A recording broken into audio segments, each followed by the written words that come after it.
வணக்கம். இன்றைய செய்திகளின் தொகுப்பு.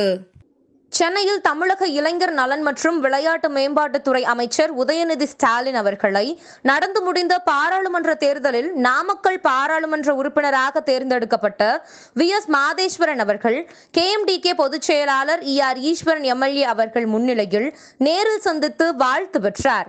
உடன் தமிழக வனத்துறை அமைச்சர் மா மதிவேந்தன் மற்றும் உடன் நிர்வாகிகள் இருந்தனர். திருப்பூர் மாவட்டம் பல்லடம் தாலுகா பூமலூர் ஊராட்சி கெடாதுறையில் KMDK மாவட்ட கவுன்சிலர் கரைப்புதூர் சே ராஜேந்திரன் நிதியில் 30,000 லிட்டர் கொள்ளளவு கொண்ட குடிநீர் மேல்நிலை தொட்டி திறப்பு விழா நடைபெற்றது.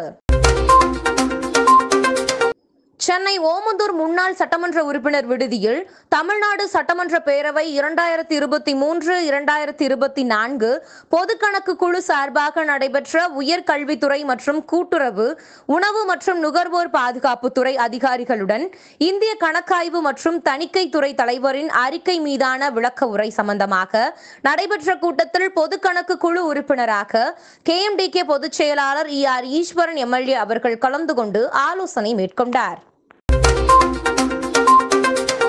தமிழ்நாடு காங்கிரஸ் கமிட்டியின் தலைவர் செல்வ பெருந்தகை MLA அவர்களை ER ஈஸ்வரன் BE MLA அவர்களுடன் நாமக்கல் நாடாளுமன்ற உறுப்பினர் VS மாதேஸ்வரன் அவர்கள் தலைமைச் செயலகத்தில் மரியாதை நிமித்தமாக சந்தித்தார்.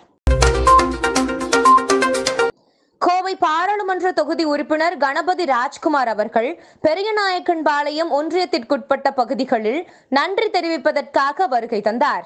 பன்னீர்மடை ஊராட்சி பகுதியில் கொங்குநாடு மக்கள் தேசிய கட்சி சார்பில் ஒன்றிய துணை செயலாளர் பொன்னுச்சாமி அவர்கள் உள்ளிட்ட KMDK பொறுப்பாளர்கள் சால்வை அணிவித்து வாழ்த்துக்களை தெரிவித்தனர். அரசு பள்ளிகளில் 6வது முதல் +2 வரை படித்து கல்லூரிகளில் சேர்க்கை பெற்றுள்ள மாணவர்களுக்காக தமிழ் புதல்வன் திட்டம் அண்மையில் அறிவிக்கப்பட்டது. இந்த திட்டத்தின்படி ஆகஸ்ட் மாதம் முதல் கல்லூரிகளில் படிக்கும் அரசு பள்ளி மாணவர்களின் வங்கி கணக்குகளில் மாதம் ரூபாய் 1000 வரவு வைக்கப்படும். தாய்லாந்தில் தன் பாலின திருமணத்தை அங்கீகரிக்கும் மசோதா செனட் சபையில் நிறைவேற்றப்பட்டது. தென்கிழக்கு ஆசியாவில் தன் பாலின திருமணத்தை அங்கீகரித்த முதல் நாடு தாய்லாந்து என்பது குறிப்பிடத்தக்கது. உலகின் முன்னணி தர நிர்ணய நிறுவனங்களில் ஒன்றான பிட்ச் ரேட்டிங்ஸ் நிறுவனம் பல்வேறு நாடுகளின் பொருளாதார வளர்ச்சி குறித்து ஆய்வு செய்ததில் 2024-25 நிதியாண்டில் இந்தியாவின் பொருளாதார வளர்ச்சி 7.2% இருக்கும் என்று ஆய்வறிக்கையில் தகவல் வெளியிட்டுள்ளது. உலகளவில் பால் உற்பத்தியில் இந்தியா முன்னணி நாடாக திகழ்கிறது. இந்நிலையில் நாட்டின் பால் உற்பத்தியில் தமிழகம் 4.57% பங்களிப்பை வழங்கி வருகிறது. இந்தியாவிலேயே வாடிக்கையாளர்களுக்கு பால் அட்டை மூலம் குறைந்த விலையில் பால் விநியோகம் செய்யப்படுகிறது என்று தமிழக அரசு தெரிவித்துள்ளது. தனக்கு ஏற்ற மணப்பெண் தேடி தராததால் திருமண வரன் பார்க்கும் கேரளா மேட்ரிமோனி மீது நுகர்வோர் குறைதீர்ப்பு ஆணையத்தில் வழக்கு.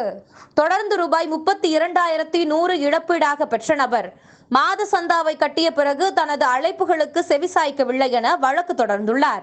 அவர் செலுத்திய சந்தா தொகை ரூபாய் 4,100, வழக்கு செலவுக்காக ரூபாய் 3,000, இழப்பீடாக ரூபாய் 25,000 செலுத்தும்படி உத்தரவிடப்பட்டுள்ளது. இத்துடன் செய்திகள் நிறைவடைகிறது. மேலும் இதுபோன்ற செய்திகளுக்கு KMDK லைவ் சேனலை லைக் பண்ணுங்க, ஷேர் பண்ணுங்க, சப்ஸ்கிரைப் பண்ணுங்க.